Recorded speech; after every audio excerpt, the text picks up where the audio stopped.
Well, my next guest is in Davos, Switzerland, covering that World Economic Forum we just talked about. Let's bring in founder of Rebel News, Ezra Levant. Ezra, thanks for joining us.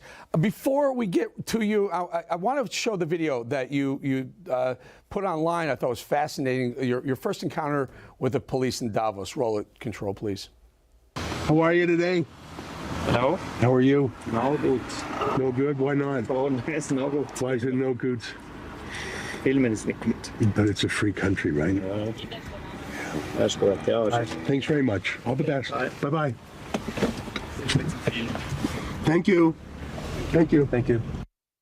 So Ezra, it's not like the first time they've seen this before.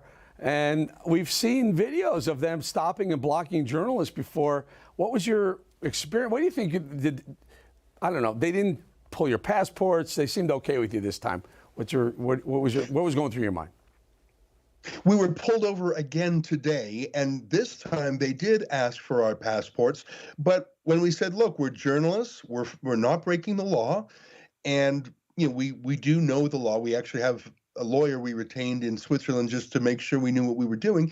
They let us go. I have to say that there are a lot of police and even a lot of soldiers deployed. There are a lot of checkpoints.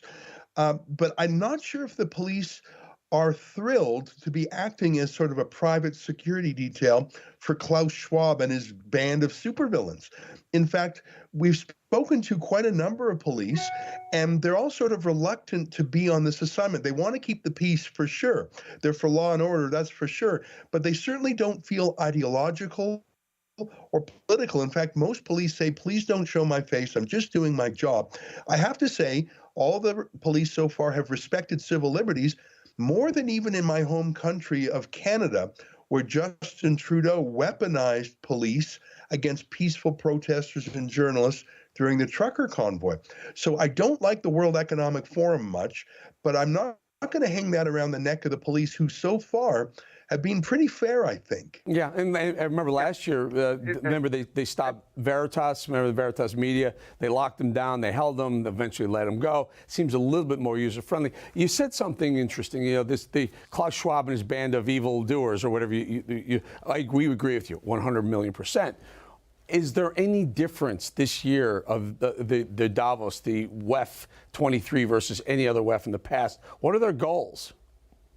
Sure. Well, I mean, they're very explicit about their goals. Let me give you what I think is the most terrifying one. They want to create a concept called global citizenship. Now, stop for a second. That sounds pretty good, right? I mean, you know what it means to be an American citizen. It gives you certain rights and, I suppose, certain responsibilities. But what would global citizenship mean? How would you be able to kick out a leader you didn't like? Could you ever vote? How could you relate to your rulers?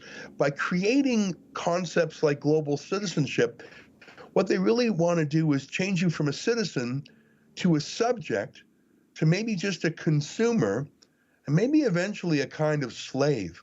I don't like this idea of global citizenship. It's sort of a loosey-goosey word.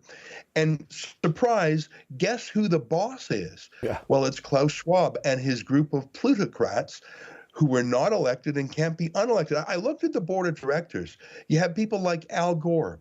You have Larry Fink, the head of BlackRock, one of the largest asset management firms. These are ideological people who can't win elections, don't run in elections, but want to buy their way into power over you. They can't do it through the American political system, so they want to create a supranational global citizenship where, surprise, they're the deciders. Yeah. And they're really at war with the concept of national sovereignty. National sovereignty, right, America first. I mean, we don't want to hand over our sovereignty to Klaus Schwab and his band of evildoers, wackos, as you point out. And by the way, BlackRock CEO is very liberal here, and he's there locking arms with Klaus Schwab, probably trying to turn over our financial system. My concern, Ezra, is I'm looking at some of the names on the list. Christopher Wray, director of the FBI, is there. Brian Kemp, a Republican governor of the state of Georgia, is there. There's some, we had Darrell Issa on the show last Friday. He's there now. There's a lot of Democrats who are there. J.D. Pritzker, a Democrat from governor of Illinois. There are a lot of U.S. elected officials there. My concern is that they're over there trying to figure out a way to turn over our power and control over our country to some globalists like these fools. Yeah, I mean, on the one hand, it's hard to object to interesting, powerful people hearing different points of view and meeting. I mean, that's a normal human activity. But look, they're trying to do something here that's not normal. And one of the things that really irritates me about politically, democratically elected people going to the World Economic Forum is that when a Brian Kemp or some of these other people you're talking about, when they're in their legislature, when they're in Congress, you can see them, hear them. There's a transcript. They can be questioned. Everything they do is disclosed. If someone lobbies them, that's disclosed. If someone donates to them, that's disclosed. So there are checks and balances in our national system, our democratic constitutional system. Davos, there's no such thing. There's no Hansard or record. There's no congressional record of what's said. There's all these secret deals. They're harmonizing out of sight and out of scrutiny of the American people, the Canadian people. Last point. There are a ton of journalists there, but they're on the inside. They're part of the deal. They're paying to play. There are so many journalists there, Eric, but they're not there to report. They're there to get marching orders on the new narrative. That's what scares me, is that these people are using this conclave to plan things that they could never get through the U.S. Congress or another national legislature. Yeah, you hit something that's very important. They're there. They're there to pay to play to get their marching orders, and they couldn't do it here because we have one thing: we have the U.S. Constitution, and thank God we have that U.S. Constitution. Hey guys, it's Rob Carson. Your retirement funds are being threatened with even more losses from record inflation, recession, and skyrocketing interest rates. Fortunately, the highly trained specialists at American Hartford Gold can show you how to protect your savings and retirement accounts by diversifying your portfolio with physical gold and silver. If you call them right now as a special offer, they will give you a free gold coin on your first qualifying order, so don't wait. Call 866-935-4309. That's 866-935-4309, or text Newsmax to 65532. That's Newsmax to 65532.